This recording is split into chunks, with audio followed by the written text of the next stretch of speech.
coming out today. My name is Luke over here on the Benzinga team.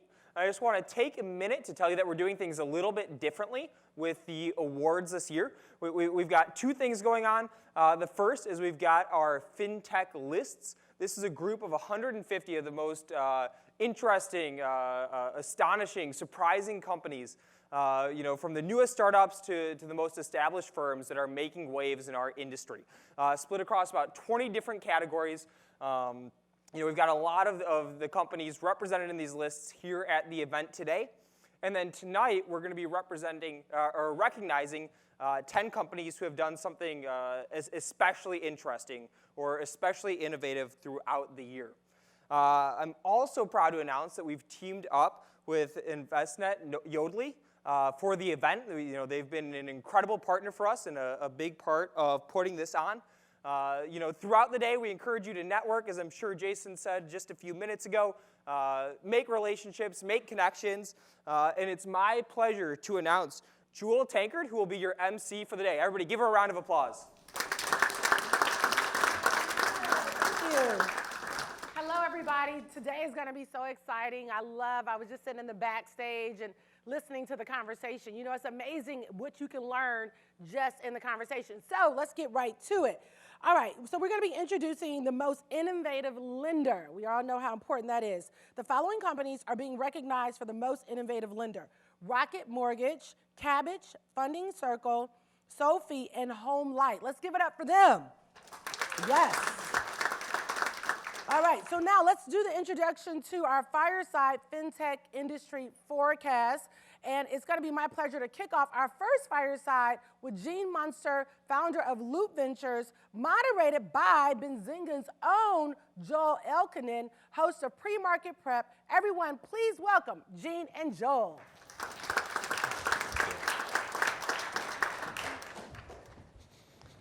Thank you. Welcome, everybody. Gene, so how long have you been covering tech stocks? 50 for half of my life. Okay. So, and when you think of the term fintech, what's the first word that comes into your mind? Fintech, I think about tech companies trying to be... I'll give you a hint. It starts with a B. Benzinga. Okay, very good. Okay. All right. All right, you've been involved in the public markets and the private markets for quite some time, and now you really have focused into the private markets with Loop Ventures and your ETF. Where do you think there's more potential in the fintech arena? So I think in the, no, this is a different audience than I typically work with or typically interact with. I mean, I've went to your earlier presentations, like a different language traders use. We tend to be a little bit longer term focused, but if you're going to look at just purely where the upside in the market is, whether it's private or public, I think late stage private has probably the juiciest opportunity. Essentially what you have is these four curves where companies can, the traditional curve was you'd go public with not a lot of money raised, and then you would grow into an opportunity. And that doesn't happen anymore because essentially that curve that used to be in the public markets has now been shifted to late stage private. So I think that as we think about opportunities in investing, there's clearly, I think, inefficiencies in the public markets, and we can talk about some of those. I think if you were just going to say what is the most juicy opportunity, I still think it's late stage private and based on kind of this difference in how companies have been raising money. Okay, so let's talk about shaping the future of fintech. And right now, there's a lot going on in the payments and the digital banking arena. Who are the current leaders, and who do you see as up-and-comers? So the leaders really are the traditional banks. It's surprising that they've been, tech companies have really failed at becoming banks. It's this fallacy a decade ago that tech was going to somehow become really encapsulate the banking industry. As a tech person, we would look at the banking world and the finance world and think of it as stodgy and needs a breath of fresh air. But I think the tech companies have largely failed at that. I think to answer your question, who the leaders are, it's still the traditional companies. I mean, it's the big market caps, it's Visa, MasterCard, I think the rails that basically power this future. A separate question is, who's doing well in tech? And I think Apple's doing exceptionally well in tech. I have a history of being positive on Apple. I try to be as level-headed as possible and not be, try to get like historical biases play in. But I think if you look at what they're building around the digital wallet, essentially encapsulating all the things that we want to do, whether it's credit now, peer-to-peer, in-store, in-app mobile, all of those come together, I think, in probably the most secure product. So I think I would simply answer the question. I think when you look at who the big picture winner is, it's Apple Pay. Just a couple quick numbers on that too. So Apple Pay started in 2012. It used to be just for holding like coupons and like boarding passes, things like that. In 2014, they added NFC, so you could do point of sale. 2017, they added peer-to-peer, so it would compete with Venmo. And then 2018, they added credit. What we've seen in the last 2 years is Apple Pay adoption has skyrocketed. And we estimate that almost half of the 900 million global iPhone active users have enabled Apple Pay. We're talking about 440 million people. To me, that is a winner. Okay, all right. So there's a lot of money in the banking sector, obviously. The banking sector tied to the housing sector, right? So where and who will be the leaders in the fintech space in the housing sector? So I think some of what Zillow's doing, whether it's trying to facilitate mortgages or some of the things that they're doing around make an offer is innovative. I think what Rocket Mortgage has done, I think really speaks to this theme around what millennials want. Speed, simplicity, I think they view it as an authentic product. I think there's other companies within the Rocket Mortgage kind of theme, Sophie, Chime, Robinhood, that kind of all fit in that. But to answer your question on the mortgage side, I think Rocket Mortgage is really doing it well. Surprisingly, I just want to do a quick sidebar here, is that when we survey people who are kind of below 30, one of the qualities that come up when we ask about brands and what they're really shooting for is being authentic. And it's funny to look at like social media around people that age versus people who are over 30 in social media. They'll be all kind of make sure that they have that perfect profile picture. But there's something about this kind of authentic, kind of off profile picture. The reason why I mention that for people who are a little bit younger, the reason why I mention that is that there's something about authentic products. One millennial recently mentioned to me about Sophie. So this is a kind of online banking, private. They're worth, their last round was about $4.5 billion. Said that what they love about Sophie is that they don't want to sell, I want to get this straight, they don't want to sell, Sophie doesn't try to sell me worthless products like Wells Fargo. And so I think there's something about authenticity that companies like Rocket Mortgage play into. All right, so you mentioned Apple, right, with the Apple Pay and the current trend of Google getting into the fintech sector as well. So let's talk next about Google. Also, Facebook is ventured into the Libra project, and Jason said I had to ask you about Tesla in fintech. Oh, great. We always got to try to get Tesla in there. So a lot there. Google has Google Pay. It's had different variations, different namings to it. Essentially it does a lot of what the other digital wallets do. The one flawed piece of it is that by definition, since they don't own the hardware, it's not as secure of a platform. I think that's important as people think about digital wallet, as you think about going beyond half to even more people using it. So I think that Google is well intended. But I think that they're going to have some struggles. I think also around some of the regulatory environment is going to be a little bit more punitive to Google in the next year. I think also Facebook is going to see some headwinds. What's gone on with Libra is, I think, a great example of the bravado of Silicon Valley hitting the wall. And I want to be clear, is I think that eventually Libra does see the light of day.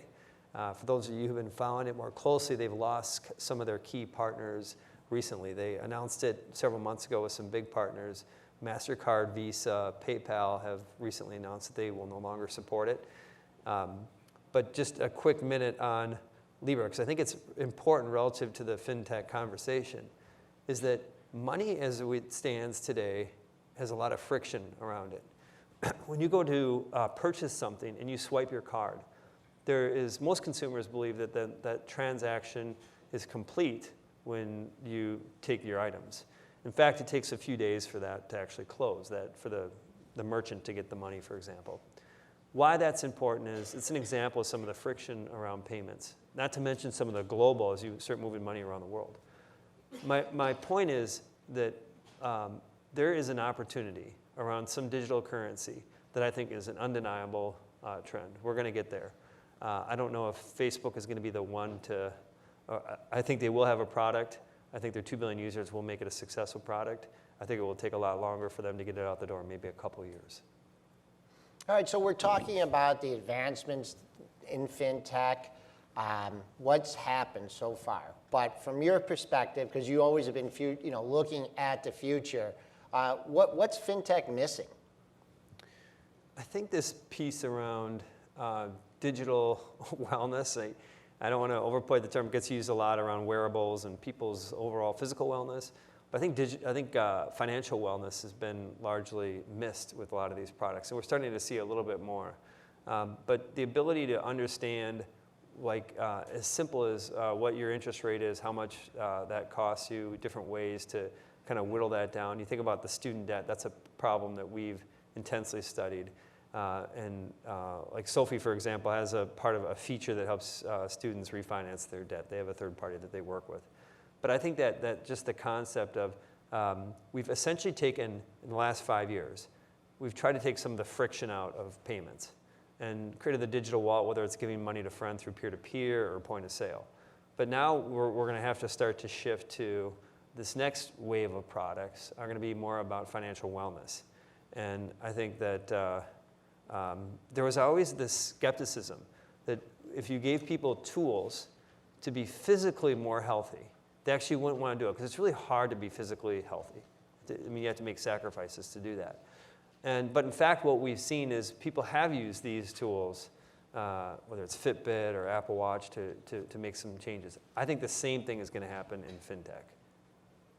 All right, moving on, with our unemployment rate at an all-time low, the evolution of fintech, do you think that's something that's going to be overall good for our economy, or do you think that fintech will, replace jobs and not, be much more automation? Now, I know you are big into augmented reality and, AI, so fintech fits into that.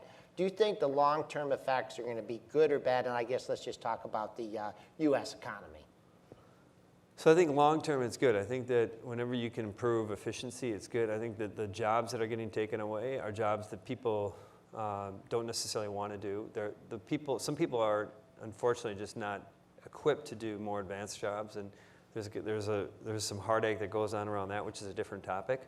But ultimately, I think that this is good. What are the kind of jobs that get displaced in this world of like AI and fintech? It's things like just automation of approving a loan. I think we've seen that with things like Rocket Mortgage and just streamlining that. But as a commercial loans too, those are still heavily influenced by humans. It takes many weeks to get a commercial loan, but those are examples of what I think should create some better automation, and ultimately, the more velocity we can have with money, I view that as positive for the economy. All right, since the financial crisis, regulations regarding credit have been stringent, with the banks basically having a monopoly. We all know the advantages of using leverage when it comes to credit. So you've talked about some of the big banks. Who will be the leaders in the move to taking on credit risk in the fintech sector? So I think we're going to see new players emerge that will use more of these model approach. I don't like buzzword bingo, but it's the AI approach to this. And I think that risk management is going to be dramatically different in 5 years than it is today. I suspect there are companies, I don't know who they are, that will ultimately be acquired by some of these bigger companies to help better manage credit risk. From a consumer standpoint, I think that if you don't have good credit, it's going to be increasingly hard to get credit. And I think there will be more, we're starting to see some of that today, tools out there for people to help mend their broken credit. All right. With fintech, and I look at following the stock market and the futures market for a long time. The future markets are basically 24 hours, 24/7. When do you think that's going to come to the equities markets? And where is it, or why hasn't it happened? Tell us that, and then when do you think that will happen? So I think it probably won't be in my working lifetime. I hope to work for a long time. But part of it, I think, is that when you start thinking about that 24 hours, there's just some massive incumbent lifestyle that needs to change. And so I don't expect any big changes on that front, the equity side. All right, as we discussed at the beginning, you've been covering tech stocks for quite some time. You've seen a lot of innovations. Can the next 20 years keep pace with the next 20 years in terms of fintech and technological advancement? So the pace of innovation is a great topic, and things are innovating more quickly. It's obvious. Sometimes it's good to put some parameters around it. It took 37 years for the radio to hit 20% adoption in the US. It took 3 years for the tablet to get to 20% adoption, something that we all know. But why that's important relative to your question is that since the pace of innovation is quickening, we're getting more done in less amount of time. So when we think about the next 10 years and think about what can happen, the lens that you should view is imagine packing in 40 years of innovation in the next 10 years. And when you start to look at it from that perspective, which I think is an undeniable truth, is that things are getting more quickly, happening more quickly, then like these industries will certainly continue to be disrupted. Gene Munster, Loop Ventures. Thank you, Joel. Thank you for joining us here.